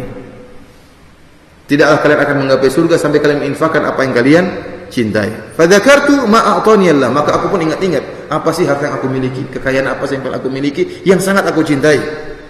Falam ajid syai'an ahabba ilayya min jariyatin rumiyah. Saya dapati harta yang paling saya cintai adalah budak perempuanku dari Romawi. Ya, budak ini cantik jelita. Yang sangat dicintai oleh siapa? Ibnu Umar. Fakultu hiya hurratun liwajhillah. Saya bebaskan dia karena Allah Subhanahu wa taala. Kata Ibnu Umar, "Falau anni a'udu fi syai'in ja'altu lillah lanakahtuha." Kalau seandainya saya boleh menarik kembali apa yang sudah saya infakkan di jalan Allah, maka saya akan tarik kembali budakku tadi dan saya akan nikahi dia karena saya sangat mencintainya. Namun saya relakan, saya bebaskan dia karena Allah Subhanahu wa taala. Ikhwani fillah sanallahu alaikum, tentunya athar salaf sangat banyak dalam masalah ini. Bagaimana Abu Bakar radhiyallahu, bagaimana Khadijah radhiyallahu taala anha, bagaimana Abu Bakar radhiyallahu taala anha menyerahkan hartanya karena Allah Subhanahu wa taala, ya. Bagaimana ya Abdurrahman bin Auf radhiyallahu taala anhu yang selalu menginfakkan hartanya di jalan Allah Subhanahu wa taala, sampai-sampai Allah senantiasa menambah hartanya. Hartanya terus bertambah, semakin diinfakkan semakin tambah hartanya. Sampai-sampai Al-Hafidz Ibnu Hajar menyebutkan dalam Fathul Bari tentang jumlah harta Abdurrahman bin Auf. Tatkala Abdurrahman bin Auf meninggal dunia, dia masih ada harta warisan buat satu istrinya 100.000 dinar. Itu satu istrinya 100.000 dinar. Padahal mungkin dia punya 4 istri. Kata Ibnu Hajar 4 istrinya, berarti masing-masing 100.000 dinar. Kalau 4 istri berapa? 400.000 dinar. Padahal istri ini, kalau Abdurrahman bin Auf punya anak, dia cuma dapat 1/8 bagian daripada hartanya. Berarti kalau kita kumpulkan seluruh harta Abdurrahman bin Auf kalau meninggal, 400.000 kali 8. Berapa? Banyak. Padahal 1 dinar 4/4 gram emas. Kaya raya ya sahabat Abdurrahman bin Auf. Saya mengatakan setiap saya angkat batu saya akan dapati emas atau perak. Saking dimudahkan Allah berikan harta kepada dia. Ya, kita ingin ada orang-orang seperti ini, orang-orang kaya yang berinfak di jalan Allah Subhanahu wa taala. Kaya tidak tercela ya ikhwan. Yang tercela kalau punya uang kaya banyak namun pelit, ini yang jadi masalah. Orang Islam banyak yang kaya, yang jadi masalah banyak yang pelit. Saya bilang orang Islam kalau kaya tidak, kaya banyak. Anda lihat orang umroh, terus orang umroh. Dulu di zaman saya awal-awal datang ke kota Madinah, subhanallah, orang umroh sedikit. Sekarang umroh kayak haji, ramai terus. Luar biasa orang umroh. Berarti orang banyak alhamdulillah diberi rezeki. Yang jadi masalah tidak banyak yang rajin berinfak. Ada yang berinfak namun sedikit-sedikit. Yang terus berinfak dengan infak yang banyak tidak banyak. Oleh karenanya tatkala kita mendapati hati kita mudah untuk berinfak, yakinlah itu adalah tanda kebaikan. Tanda kebaikan yang Allah berikan kepada kita. Ikhwani fillah azanillahu wa iyyakum, kalau kita bicara tentang faedah infak banyak ya. Allah dengan infak bisa menghilangkan, dalam hadis yang sahih, Allah bisa menghilangkan bala, ya, bisa menghilangkan kesulitan yang kita alami. Mungkin ada musibah yang akan datang kepada kita terhalangi dengan adanya sedekah dan infak yang kita keluarkan. Ya. Ada sebuah cerita yang disebutkan oleh Syekh Ali At-Tantawi yang rahimahullahu taala, salah seorang ulama yang sempat tinggal di negara Arab Saudi, yang dari negeri Syam, yang dia sebutkan tentang luqmah bil luqmah. Ya, kisah seorang wanita tua yang anaknya sedang bersafar. Kemudian anaknya sedang bersafar, tiba-tiba dia ingin makan, ya, tahu-tahu ada seorang pengemis yang mengetuk pintu, padahal dia tidak punya makanan kecuali makanan tersebut. Tahu-tahu ada seorang pengemis mengetuk pintu, kemudian butuh makan. Akhirnya dia pun memberikan suapan-suapan makanan tersebut kepada pengemis tadi.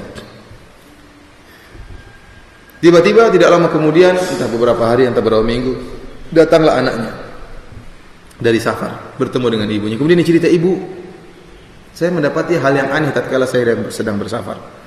Kenapa?" Kata dia, "Satu saat saya ketinggalan rombongan safar saya, tiba-tiba ada singa yang datang, ya, kemudian menerkam saya dan menjatuhkan saya dan ingin makan saya. Mulutnya sudah dibuka dan ingin menerkam saya. Tiba-tiba datang orang yang bertubuh tegap, kemudian menampar singa tersebut, ya, menjauhkan singa tersebut dan suruh pergi singa tadi. Dan orang tersebut mengatakan, 'Ya Asad, ya Kalb, kum luqmah bil luqmah.' Kata orang ini, 'Wahai anjing atau wahai singa, pergilah engkau, ya, sungguhnya luqmah bil luqmah, suapan diganti dengan suapan.'" Saya heran dengan perkataan orang tersebut. Apa maksud dia luqmah bil luqmah? Suapan dengan suapan. Akhirnya dia pun cerita kepada ibunya. Kapan kejadian tersebut? Dia cerita kejadiannya pas demikian. Ibunya baru ingat. Tatkala itu saya memberi makanan kepada siapa? Seorang miskin. Tatkala itu pula Allah menolong anaknya. Allah menghilangkan bala dari anaknya. Sehingga dihalangilah singa tadi tidak menjadi makan, ya, yang harusnya suapan dimakan oleh singa, diganti dengan suapan yang ibunya berikan kepada orang miskin. Dan cerita seperti ini banyak, ya. Dan ini masalah gaib, mungkin tidak tahu. Artinya mungkin banyak musibah yang akan menimpa kita, namun Allah halangi dengan sedekah, infak yang kita berikan. Di antaranya seperti bisa menyembuhkan penyakit. Kata Nabi SAW, "Dawu mardhakum bisadaqah." Ya. Dawu mardhakum bisadaqah. Sembuhkanlah orang-orang sakit di antara kalian dengan sedekah. Dan ini juga hadis yang dihasankan oleh Syekh Albani rahimahullahu taala. Ya, kalau ada orang sakit di antara kita, maka kita berinfak dengan niat agar Allah menyembuhkan saudara kita tersebut. Dan ini dibolehkan dalam syariat. Ikhwani fillah azanillahu yakum, saya rasa sampai di sini saja yang bisa saya sampaikan, ya.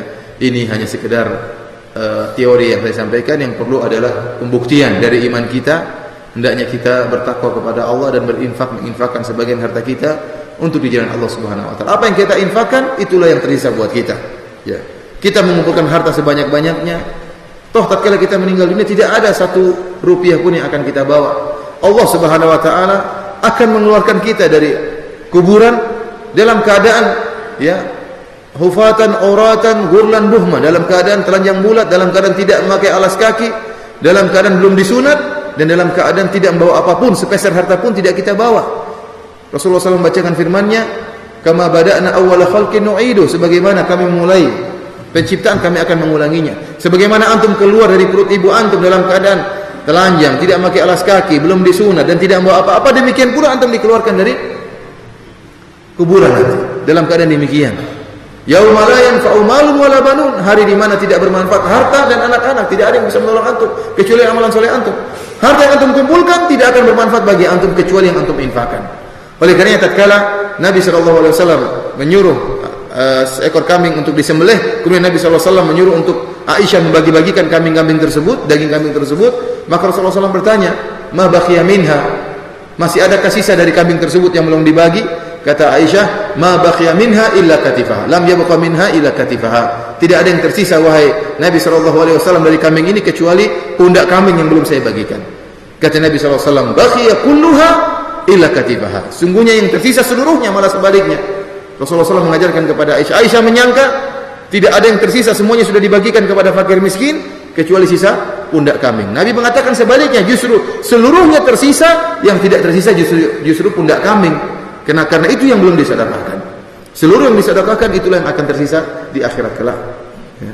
Oleh karenanya antum jangan sampai antum mengumpulkan harta sebanyak-banyaknya, ternyata antum tidak menikmati harta tersebut. Di dunia antum tidak nikmati karena antum pelit, ya. Di akhirat juga antum tidak menikmati karena antum tidak pernah bersedekah. Dan hati-hati ikhwan, jangan sampai sifat pelit menggerogoti hati antum. Karena ada sebagian orang yang sudah mengumpulkan dunia, dia pelit. Pelitnya luar biasa, pelit terhadap dirinya dan pelit terhadap keluarganya. Jadi para ulama menyebutkan tingkatan pelit yang paling parah adalah pelit terhadap diri sendiri. Pelit terhadap diri ini adalah tingkatan pelit yang paling parah. Akhirnya tatkala dia pelit pada diri sendiri, keluarganya pun jadi korban. Keluarga pun jadi korban. Akhirnya apa? Dia pelit kepada anaknya, pelit kepada istrinya. Sampai saya dengar kisah di Arab Saudi, ada seorang ayah yang meninggal dunia, anaknya pun marah-marah. Kenapa? Ketahuan kalau ayahnya kaya raya. Setelah diperiksa hartanya ternyata kaya raya. Anaknya pun marah-marah. Selama ini kita hidup susah, ternyata ayah kita kaya raya. Selama ini ayahnya pelit. Jadi korban bukan dia saja, anak-anaknya juga jadi korban, istrinya pun jadi korban. Padahal harta berlimpah. Ya. Kita bersyukur kepada Allah Subhanahu Wa Taala. Kita gunakan nikmat Allah Subhanahu Wa Taala sebagaimana yang wajar, dan jangan lupa untuk berinfak di jalan Allah Subhanahu Wa Taala. Demikianlah Allah Taala bisawab apa yang bisa ana sampaikan. Kalau ada yang bertanya, ana persilakan.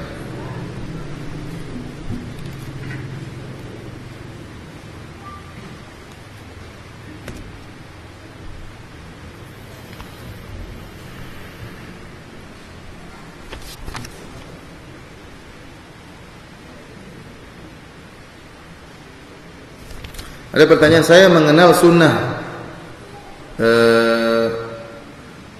sekitar 1 bulan. Alhamdulillah, ternyata sangat nikmat, luar biasa, dan menjadi bahagia keluarga saya. Yang menjadi pertanyaan, saya masih ragu, apakah memang ada hadis apabila kita kalau pakai celana atau sarung yang menutupi mata kaki tempatnya ada di neraka?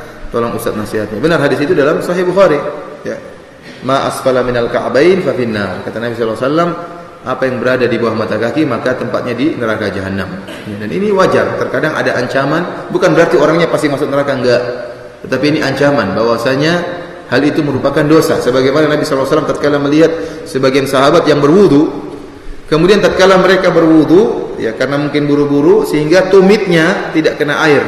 Maka Nabi langsung mengatakan, wailun lil aqabi minan nar. Celaka tumit-tumit terancam dengan jahanam. Kenapa? Karena tidak terkena air wudu. Ya, bukan berarti orangnya otomatis masuk neraka jahanam. Tidak. Tetapi ini ancaman dosa bagi orang yang mempunyai celana atau sarung lebih daripada mata kaki. Para ulama ijma, kalau seorang memanjangkan celananya lebih dari mata kaki karena sombong, maka jelas ini dosa besar. Ya, kalau dia memanjangkan karena sombong, karena ada kesombongan tersebut, semakin menjadikan dosa tadi menjadi dosa besar. Jadi terkena ini disepakati oleh para ulama. Tetapi seandainya seorang memanjangkan celananya di bawah mata kaki bukan karena sombong, atau sarungnya di bawah mata kaki bukan karena sombong, maka ini khilaf di antara para ulama, ya, tapi mereka sepakat hukumnya makruh. Oleh karena diriwayatkan dari Syafi'i dan juga Imam Nawawi berpendapat hukumnya makruh jika bukan karena sombong. Tetapi pendapat yang lebih kuat, Allah alam bisawab, sebagaimana pendapat yang dipilih oleh Hafidz Ibnu Hajar rahimahullah dan juga Al-Hafidz Adz-Dzahabi, bahwasanya memanjangkan lebih dari mata kaki meskipun tidak sombong hukumnya haram.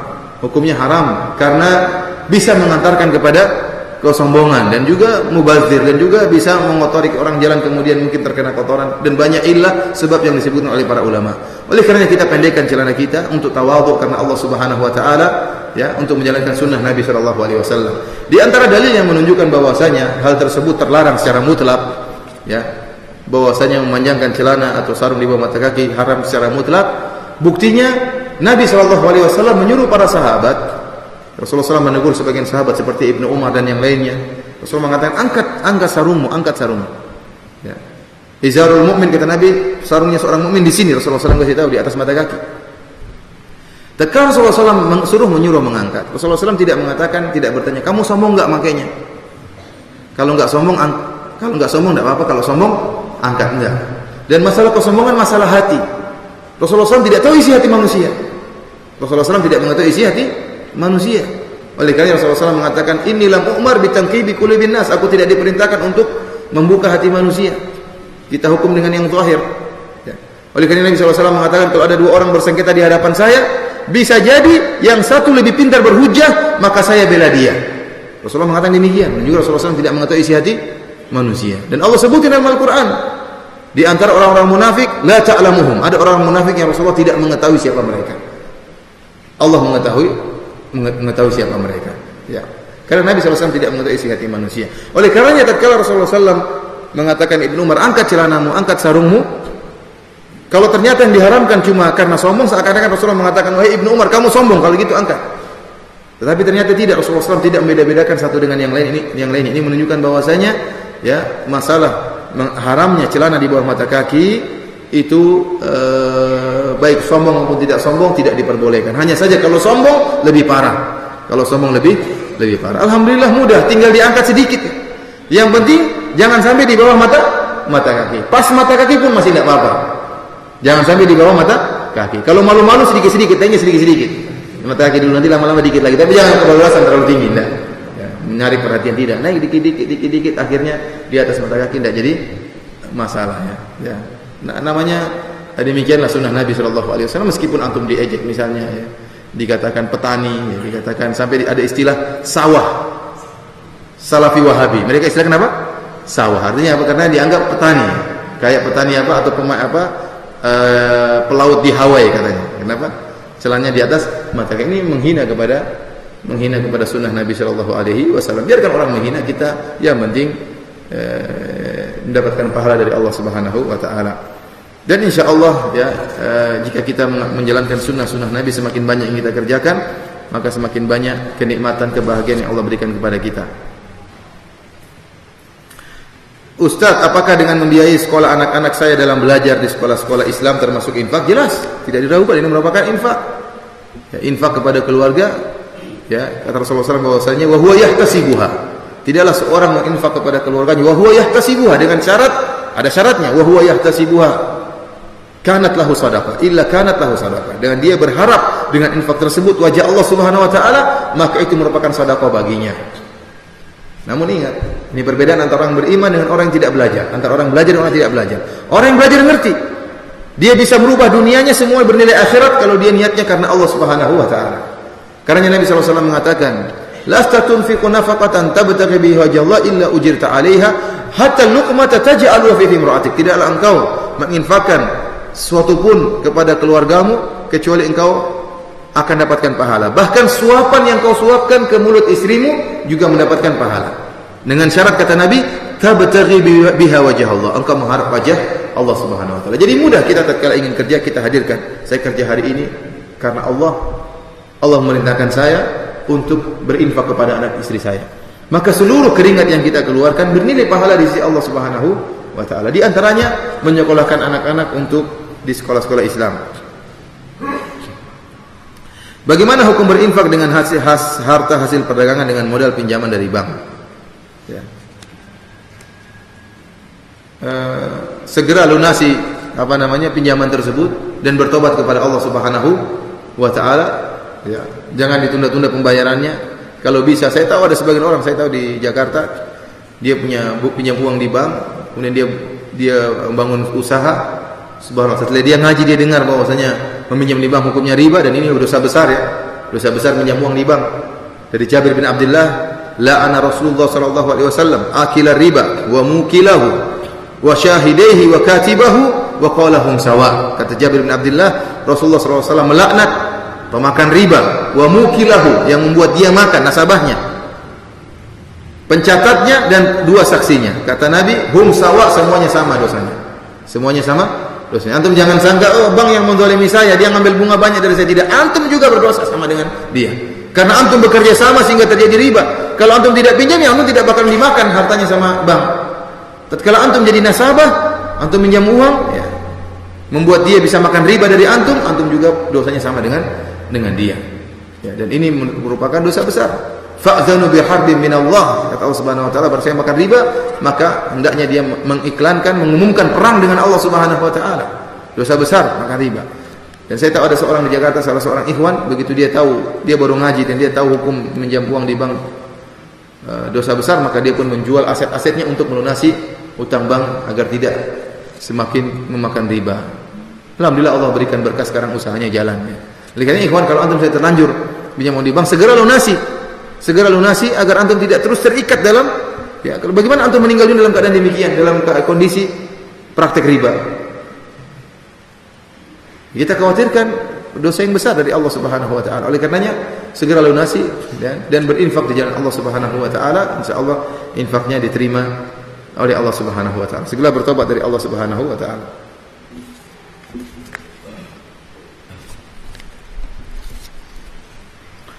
Bolehkah berniat sedekah untuk diniatkan mendapatkan harta yang agar bertambah karena yakin firman Allah, bila berinfak akan dilipat gandakan 10 kali lipat atau 17 kali lipat. Ya boleh, ini tidak mengapa, ini di antara perkara yang dibolehkan.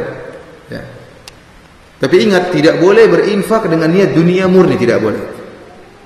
Tapi yang boleh berinfak dengan niat akhirat disertai dengan dunia janji yang Allah janjikan. Ini tidak mengapa. Karena secara logika tidak mungkin Allah mengiming-imingkan sesuatu dan Allah mengatakan tidak boleh kamu berharap sesuatu ini, tidak boleh. Ini tidak masuk akal. Allah mengatakan, "Wa ma anfaqtum min syai'in fa huwa yukhlifuh." Barang siapa yang berinfak maka Allah akan ganti. Ya. Masalul ladzina yunfiquna amwalahum fi sabilillahi kamathali habbatin ambatat sab'a sanabila fi kulli sumbulatin mi'atu habbah wallahu yudha'ifu liman yasha. Kata Allah Subhanahu wa taala, permisalan orang-orang yang berinfak di jalan Allah sebagaimana seorang yang menanam sebuah biji, kemudian tumbuhlah 7 bulir, kemudian setiap bulir ada 100 biji, berarti 700, 1 kali 700 kali lipat. Kemudian kita mengatakan tidak boleh orang berharap mendapatkan ganjaran dari Allah Subhanahu wa taala. Ini tidak benar. Rasulullah mengatakan, "Dawu mardhakum bisadaqah." Kata Rasulullah SAW, sembuhkanlah orang-orang penyakit di antara kalian, orang sakit di antara kalian dengan bersedekah. Kemudian ada orang bersedekah dia menyembuhkan orang, oh tidak boleh, itu niat dunia. Gimana tidak boleh? Rasulullah yang suruh, "Dawu mardhakum bisadaqah." Yang tidak boleh kalau kita berniat semata-mata murni karena dunia, ini tidak boleh. Tapi kita niat karena akhirat, karena Allah, dan kita juga ingin mendapatkan janji yang Allah berikan. Seperti sabda Nabi SAW, "Man ahabba an yubsata lahu fi rizqihi wa yunassa'a fi athari falyasil rahimah." Barang siapa yang ingin dilapangkan rezekinya dan dipanjangkan umurnya, maka sambung silaturahmi. Ada orang kemudian sambung silaturahmi, dia berinfak kepada kerabatnya, berinfak kepada ayah dan ibunya, memberikan hadiah buat ayah dan ibunya dengan niat apa? Supaya hartanya dilapangkan oleh Allah. Boleh atau tidak? Boleh. Rasulullah yang menganjurkan. Jangan sampai orang mengatakan ini tidak boleh niat dunia. Kita bilang ini boleh. Dalilnya terlalu banyak. Yang tidak boleh kalau seorang berinfak hanya murni karena dunia. Ya. Wa minhum man yaqulu rabbana atina fid dunya wa ma lahu fil akhirati min khalaq. Di antara mereka ada yang berkata, ya Allah berikanlah kepada kami ke dunia, dan bagi mereka tidak ada bagian bagi mereka di akhirat. Wa minhum man yaqulu rabbana atina fid dunya hasanah wa fil akhirati hasanah wa qina adzabannar. Yang Allah cela orang yang beramal semata-mata hanya mencari dunia. Tetapi kemudian Allah menyebutkan di antara mereka ada yang berkata, Rabbana atina fid dunya hasanah, ya Allah berikanlah aku kebaikan di dunia. Wa fid dunya hasanah wa fil akhirati hasanah, kebaikan di akhirat, wa qina adzabannar. Jadi yang tidak boleh hanya semata-mata mengharapkan dunia.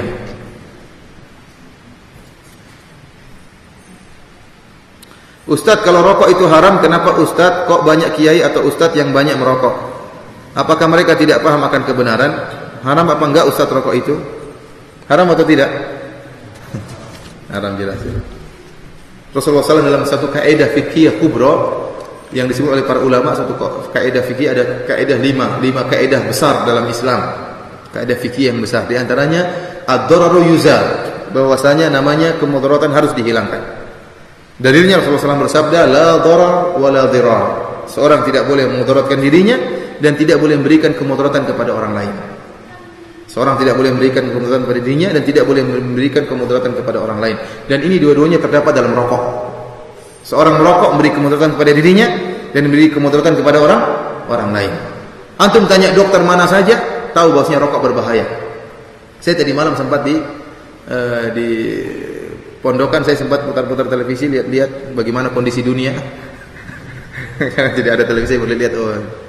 Sempat juga saya tidak pernah juga nonton Rojak, baru juga nonton tadi malam, lihat Rojak. Ternyata ada salah satu channel televisi iklan rokok.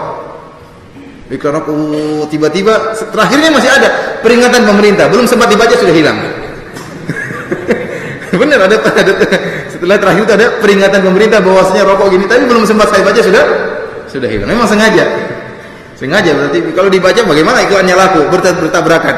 Antum lihat dalam iklan rokok yang besar, ya, iklan rokok besar, ada rokok di atas, di bawahnya kecil tulisannya. Peringatan pemerintah bahwasanya rokok bisa menyebabkan impoten, menyebabkan kemandulan, mengganggu janin dan macam-macam. Tulisannya kecil, tidak kebaca. Namun masih ada seperti itu. Di Saudi Arabia, dulu rokok dilarang, sekarang masuk. Saya bilang Arab Saudi negara terbaik yang ada menjalankan syariat Islam, tapi masih ada kekurangan-kekurangannya. Di antara kekurangan yang menyedihkan kita sekarang ini, rokok mulai masuk. Namun rokoknya saya lihat, saya sempat lihat jalan bungkus rokoknya segede gini, masih mending rokoknya. Itu setengahnya khusus tulis rokok berbahaya. Jadi misalnya ini bungkus rokok, setengahnya bukan kecil ini, setengah itu tulisannya. Wah, ini beda dengan rokok Indonesia. Kalau rokok Saudi, setengahnya tulisannya rokok ini berbahaya. Setengah bungkus sendiri tulisannya ditempelin. Jadi bukan jadi misalnya ada rokok Marlboro ditempel setengahnya ada tempelan kayaknya dari pemerintah, ini rokok berbahaya. Ini ikhwani fillah azanillahu wa iyyakum, antum tanya dokter manapun di dunia ini, dia akan mudah menjelaskan akan bahaya rokok. Kalau antum tanya kenapa ustaz merokok, dokter aja merokok. Dokter aja yang tahu rokok berbahaya juga apa? Merokok karena ada syahwat. Karena apa?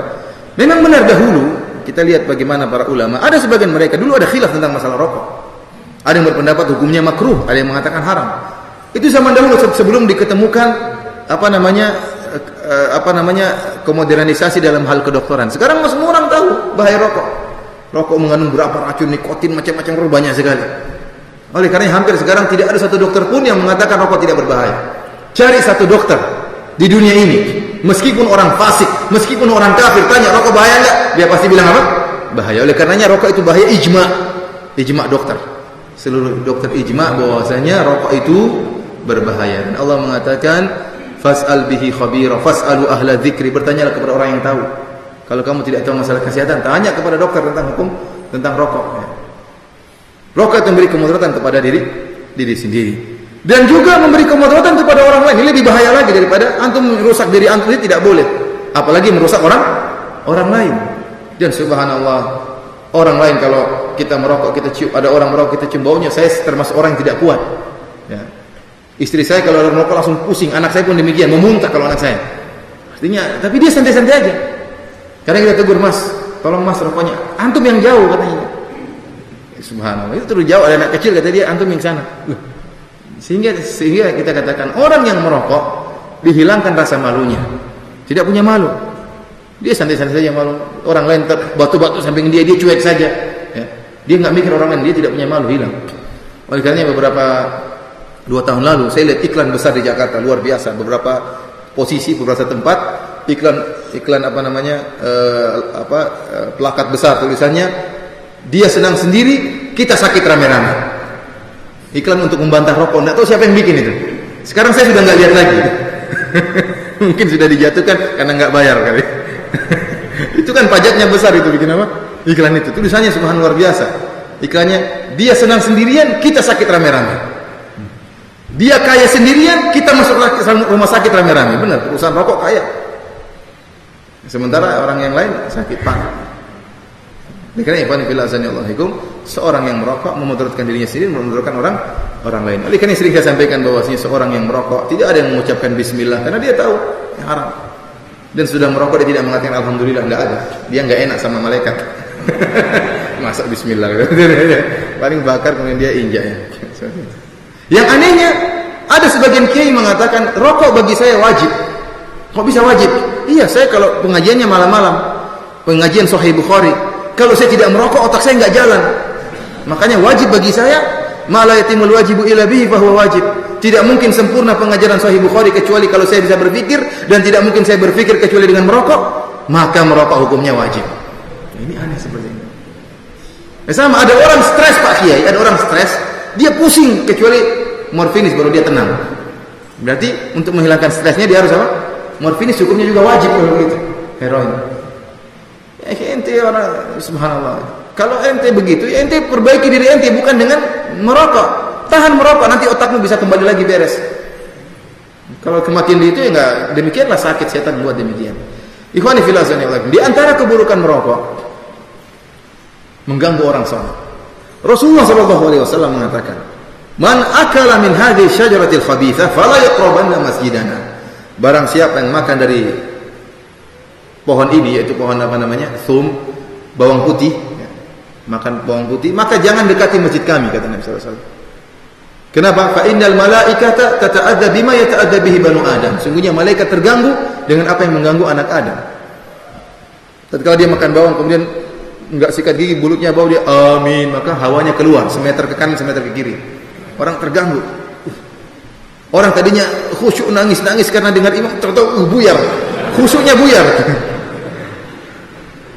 Demikian juga orang yang merokok, terkadang mulutnya lebih bau daripada yang makan bawang tadi. Dan saya termasuk orang yang tidak kuat di samping orang yang merokok. Terkadang saya Allahu Akbar, orang yang merokok, langsung saya batalkan. Dan itu boleh disyariatkan. Kenapa? Daripada antum gemetar di situ, mending antum batal kemudian begini. Maaf saja ya, orang yang merokok ya berjuang karena Allah Subhanahu wa taala. Semoga Allah ya memberi kekuatan. Dan bukan antum sendiri, banyak orang yang merokok. Banyak orang yang merokok karena tidak tahu hukumnya adalah haram, dianggap biasa. Apalagi di tanah air kita, bagaimana orang tidak merokok sementara kiai di masjid apa? Merokok. Dalam masjid merokok. Di pondok saya tahu jualan rokok. Bahkan termasuk income terbesar bagi pondok tersebut jualan rokok. Tapi santri yang merokok harus datangkan surat SIM dari orang tua, surat izin merokok harus datang dari orang tua, baru boleh beli rokok. Ini ada di tanah air kita.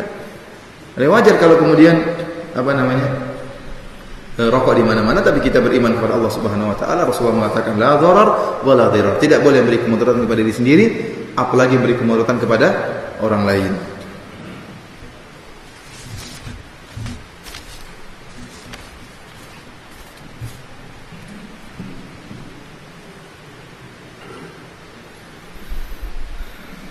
Apa ini? Bolehkah berinfak dengan fakir miskin yang dikoordinir? Oh, maksudnya fakir miskin yang misalnya pengemis gitu. Maksudnya gimana dikoordinirnya? Gimana? Mungkin yang di apa? Di jalan-jalan itu. Iya. Dimanfaatkan. Ya, akhi, antum kalau mau bersedekah, sedekah. Saya tahu, ini saya apa namanya, kemarin waktu saya mengisi pengajian di mana, di Sumatera, ada seorang ikhwan yang dia mengunjungi rumah orang cacat. Anak, ayah, suami dan istri sama-sama buta, tapi anaknya enggak buta. Suaminya buta, istrinya buta, anaknya enggak. Tapi saya masuk rumahnya, saya lihat ada kulkas, ya. Kemudian ada peralatan-peralatan, ya. Tapi televisi enggak ada ya. Mungkin dia enggak bisa lihat, ngapain punya televisi. Tapi yang lain ada peralatan lengkap. Kemudian ada orang bantu-bantu di situ. Saya tanya sama, bagaimana kamu dapat uang? Tidak ada kerjanya. Ada sebagian buta yang kerja, yang ini terbaik. Ya. Saya tahu juga ada seorang buta, si sering ikut pengajian. Kenapa? Ternyata dia tukang pijit sama istrinya, sama-sama tukang pijit, sehingga dia punya nafkah pemasukan. Ini dua orang ini nggak bisa apa-apa, pijit juga nggak bisa. Kok bisa punya uang? Ternyata ada orang yang datang mengambil dia. Jadi dia bawa mobil ngambil dia, kemudian ngemis bareng. Nanti baginya 50%. Saya tanya kenapa? Ya, saya juga nggak punya pekerjaan dan saya juga ingin tolong dia. Kita saling memanfaatkan. Saya bantu dia menginfak. Jadi orang buta tersebut dipegang sama orang yang tidak cacat. Nanti uangnya dikumpulkan. Nanti setelah pulang bagi dua. Apa hukum kita memberi kepada orang tersebut? Ini berarti dia koordinir. Wallah, menurut saya nggak jadi masalah. Terus orang ini bagaimana nanti makannya? Alhamdulillah dia masih tahu ada orang yang mau memberi. Kalau antum tidak memberi, sudah tidak perlu antum celak. Memang benar ada pengemis yang sehari dapatkan 800.000, ya, lebih banyak daripada antum. Ada memang. Kalau antum jengkel ya jangan kasih. Tapi kalau antum tahu seperti yang cacat begitu, yang kira-kira cacat, ya itulah kasihlah. Dia kerja dari mana? Tapi kalau antum lihat pengemis badan sehat, ya mungkin antum tidak kasih, nggak jadi masalah. Ya, kenapa sehat mengemis? Tercela. Allah mengatakan lis-sa'ili wal mahrum, bagi orang yang meminta dan yang tidak meminta. Berarti ada yang meminta, ada yang minta. Memang tidak dibolehkan, tapi ada yang meminta. Dan dia tahu bahwasanya ada orang yang mau kasih, sehingga dia tidak mencuri misalnya, dia tidak merampok. Kita bilang sudah, kita kasih aja, daripada dia kemudian tidak ada alternatif kecuali mencuri dan merampok. Alhamdulillah kita kasih, dia masih mau terima. Mudah-mudahan dia tidak mencuri dan merampok. Antum mau kasih enggak ya enggak, terserah antum.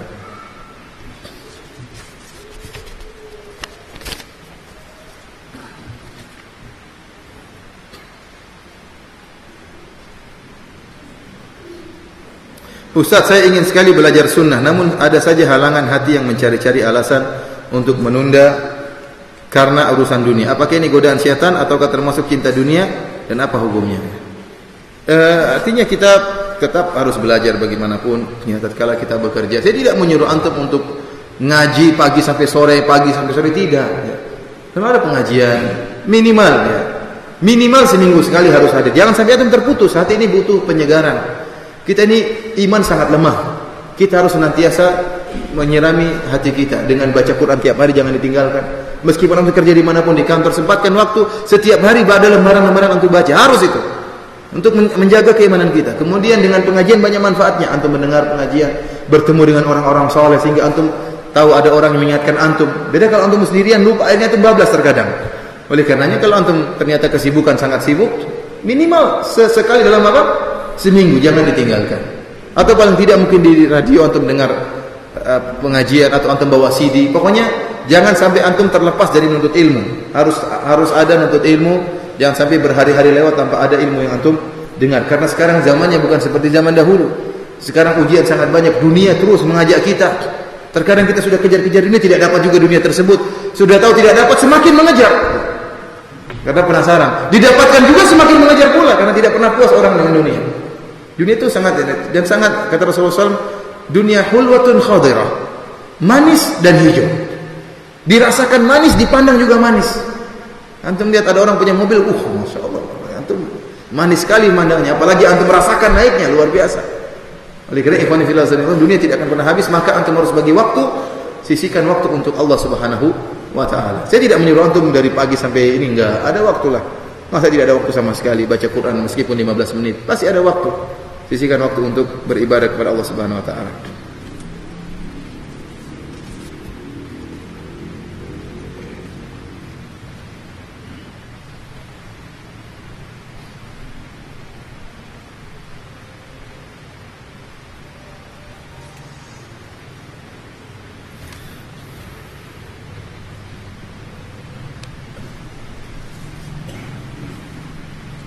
Apakah satu Ramadan jatuh pada tanggal 9 atau 10 Juli? Insya Allah bulan Ramadan mulai pada tanggal 1 Ramadan. Tanggalnya nggak tahu saya, 1 tidak atau 9 gitu.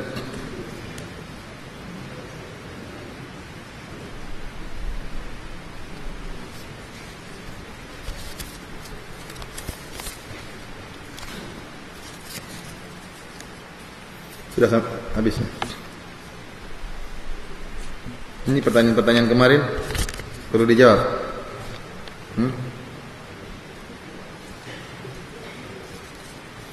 Ustadz, di zaman saat ini dalam berdakwah, mana yang harus kita dahulukan, akidah atau ibadah? Yang jelas bahwasanya akidah yang paling utama. Karena tidak mungkin ibadah bisa sempurna jika dibangun di atas akidah yang batil. Tetapi dalam menyampaikan akidah kita bisa bervariasi dalam caranya. Antum bisa membuka dengan sirah Nabi, misalnya dalam sirah Nabi banyak sekali pembahasan akidah. Antum bisa mengajar fikih tapi antum selip-selipkan masalah apa? Akidah. Karena sekarang akidah lagi bobrok. Kaum muslimin ini di Indonesia akidah lagi bobrok. Bagaimana tidak? Dukun saya jumlahnya berapa? Dukun terkenal. Masuk di televisi. Bangga saya bisa nyantet, bisa dan tidak ada yang ngapa-ngapain. Banyak orang tertipu dengan dukun, ramalan-ramalan di sana sini, ramalan bintang Sagittarius, bintang ini, bintang apa, Scorpio, macam-macam. Ini semua kesyirikan-kesyirikan. Sapi Kiai Selamet, tainya diperebutkan oleh, kotorannya diperebutkan oleh orang kaum muslimin. Ada pohon yang bikin celaka Ustadz Jeffrey Bukhari, pohonnya malah diminta minta keberkahan. Ini pohon bikin celaka malah minta keberkahan. Pokoknya banyak sekali. Ada sampai subhanallah, ada batu yang orang tawaf, kalau bisa tawaf 7 kali maka permintaannya dikabulkan di Pandeglang kalau tidak salah. Terus ada juga di daerah mana saya lupa, kemarin ceritakan ya, tempat terkabulkan. Jadi harus ke sana, kemudian harus berzina dengan orang lain, baru kemudian berdoa kepada Allah Subhanahu wa taala. Dan itu banyak orang ngantri ke sana karena memang enak berzina di situ, makanya mereka ngantri. Banyak sekali model-model kesyirikan. Ada air zam-zam di mana-mana. Saya pernah pergi ke Masjid Ampel, ada gentong 2 ini. Kenapa orang cari-cari berkah? Ini zam-zam. Kok bisa ngamping sini? Pokoknya bisa. Enggak tahu salurannya dari mana. Dari Mekah ke Madinah saja pakai truk. Tidak ada pipa dari Mekah Madinah, enggak ada. harus trek-trek bawa dari Mekah ke Madinah pakai truk untuk bawa air Zam-Zam. Ini sampai di Ampel kok bisa? Salurannya lewat mana? Ada orang mau di Bulukumba kalau nggak salah, kamu mau haji cukup putar gunung, tawaf di gunung, orang macam-macam. Ada yang orang tawaf di kuburan, yang minta kepada kuburan sangat banyak. Bahkan terakhir saya dapati buku ya, dikeluarkan oleh MUI DKI tentang kuburan di Mbah Priuk. Buku khusus, ini keluar baru-baru saja berdasarkan penelitian. Jadi mereka punya tim, mereka kirim. Benar nggak ada orang dalam kuburan Mbah Priuk itu? Ternyata setelah tim diperiksa, saya keluarkan MUI keluarkan buku khusus. Ternyata tidak ada isinya dalam kuburan tersebut. Pertama, Mbah Priuk bukanlah seorang dai, memang benar habib, tapi bukan seorang dai, hanyalah pedagang. Kemudian kuburannya pun sudah dipindahkan, itu tidak ada isinya. Namun lihat orang pada ke sana, pada minta-minta ke sana, orang bela-bela, tidak boleh dibongkar. Ternyata tidak ada isinya, kasihan, miskin. Oleh yang saya ingat cerita Ustaz Fakhruddin, dia pernah cerita tentang kejadian kuburan di satu tempat, tiba-tiba muncul kuburan di dekat hutan. Orang-orang pada berdatangan ke kuburan tersebut. Cuma anehnya kuburan tersebut dipagari. Orang-orang datang dari tempat jauh menangis, tapi pas nangis lempar uang terus nangis. Jadi sedekah ya? Supaya pahalanya supaya permintaannya dikabulkan. Yang anehnya kuburan tadi bisa naik sendiri, terus bisa turun sendiri. Ini yang buat orang semakin merah. Ternyata diketahuan ada orang yang lompat dari jauh, dikasih ban, orang dibodoh-bodohin. Ya, saya pergi ke Banjarmasin, katanya, Ustadz ini kuburan kucing. Udah kucing juga. Orang sudah habis orang dikeramati, kucing pun dikeramati. Akhi, subhanallah, kesyirikan akidah sangat bobrok. Oleh karenanya bahas tentang akidah adalah sangat urgen. Tidaklah kita membahas yang lain kecuali dalam rangka untuk menyampaikan akidah. Yang jadi salah sebagian orang, kita jangan bahas akidah, nanti kita ribut, kita tunda. Sampai kapan ditunda nggak pernah disampaikan. Kenapa? Mencari masa. Akhirnya tidak pernah bahas akidah. Kenapa? Karena ingin mencari masa. Akhirnya apa? Dia pun terjatuh. Tatkala dia melalaikan, merendahkan hak Allah yang paling agung, tauhid kepada Allah dia rendahkan, maka dia pun akan dihinakan oleh Allah Subhanahu wa taala. Oleh karena tidak jadi masalah antum tatkala berdakwah mulai dengan ibadat, dari perkara-perkara yang disepakati, enggak jadi masalah. Masalah salat, masalah akhlak, masalah sirah, enggak jadi masalah, tapi jangan lupa di sela-sela antum sampaikan apa? Masalah tauhid. Intinya kita berdakwah tauhid.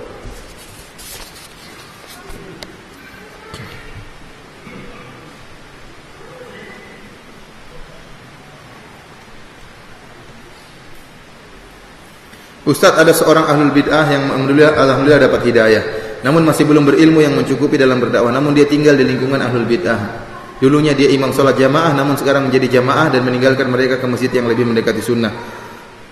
Berdosakah dia meninggalkan begitu saja karena jemaah tidak senang dengannya, diakibatkan mereka belum mendapatkan hidayah?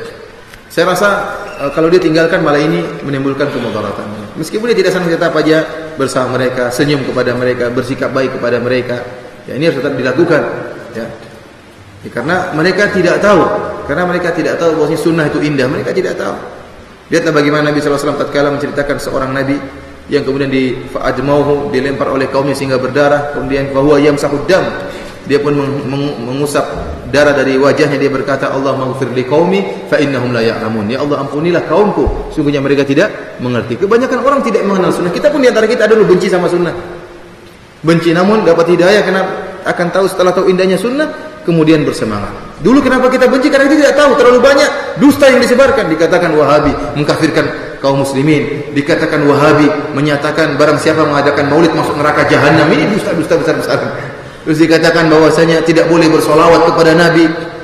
Ya, dikatakan Wahabi itu tukang bom, pemberontak. Orang subhanallah. Jadi orang dengar berita gitu dia pun takut sama kita. Hati-hati sama Wahabi, sampai dibuat spanduk-spanduk. Saya lihat sendiri di Jakarta. Dibuat spanduk, hati-hati sama Wahabi teroris Khawarij. Digabungkan itu. Satu Wahabi Salafi teroris. Itu satu paket. Ya. Gimana bisa dipaketkan demikian itu? Bukankah kita yang terkenal membantah orang-orang teroris? Kita yang mematahkan hujah-hujah mereka. Sementara mereka, mana hujah mereka patahkan? Hujahnya para teroris tidak ada. Yang matahkan dai-dai salafiyin. Namun justru mereka, masalahnya mereka dusta. Itu orang yang heran seperti itu. Jadi ahlul bidah zaman sekarang dai-dainya nekat berdusta. Kalau kita tidak, haram dusta bagi kita. Kita kalau ingin menyatakan kesalahan orang, kita sebutkan dari buku mereka, sesuai yang mereka ucapkan, tapi kita nambah-nambahin, kita tuduh-tuduh, enggak, itu haram bagi kita. Mereka tidak peduli, mereka dusta. Dikatakan kita begini, dengan kedustaan tanpa malu-malu. Itu yang jadi menjadikan, oleh karenanya banyak orang-orang awam termakan. Kita bersabar karena mereka tidak tahu. Karena mereka tidak tahu.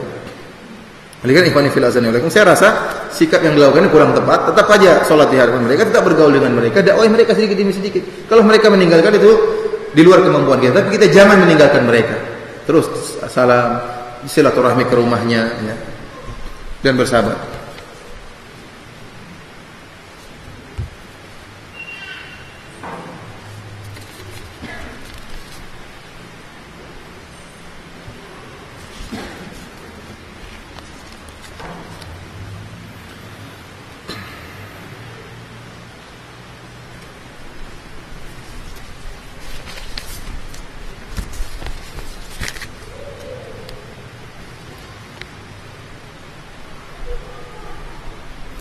Saya tinggal di tengah pelaku bid'ah. Sudah setahun hampir setiap sekali dalam sebulan mereka selalu datang mengundang ke acara mereka. Ana sudah mendiamkan mereka dengan harapan agar mereka bosan dan tidak datang lagi mengundang. Namun mereka tetap saja datang mengundang. Bagaimana mensikapinya? Apakah ada cara yang lebih baik? Ya, senyum-senyum saja, enggak gitu aja. Terus sampai mereka bosan. Pokoknya senyum ramah. Pokoknya antum jangan sangar-sangar. Sangar-sangar tidak ada manfaatnya. Sangar-sangar tidak terbukti, sangar-sangar tidak ada manfaatnya, bikin fitnah. Gara-gara akhirnya satu orang sangar, kita semua kena akhirnya. Dibilang salafis sangar semuanya. Padahal cuma 1 ekor atau 2 ekor yang begitu.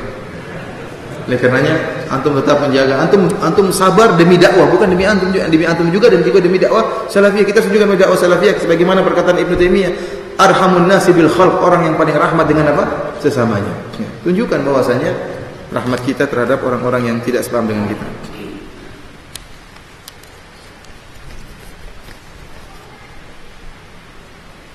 Demikian saja ikhwani fillah azanillahu apa yang bisa ana sampaikan, kurang lebihnya ana mohon maaf. Yang benar datang dari Allah Subhanahu wa taala, yang salah dari pribadi saya sendiri. Semoga Allah mengampuni dosa-dosa kita. Wabillahi taufiq wal hidayah. Assalamualaikum warahmatullahi wabarakatuh.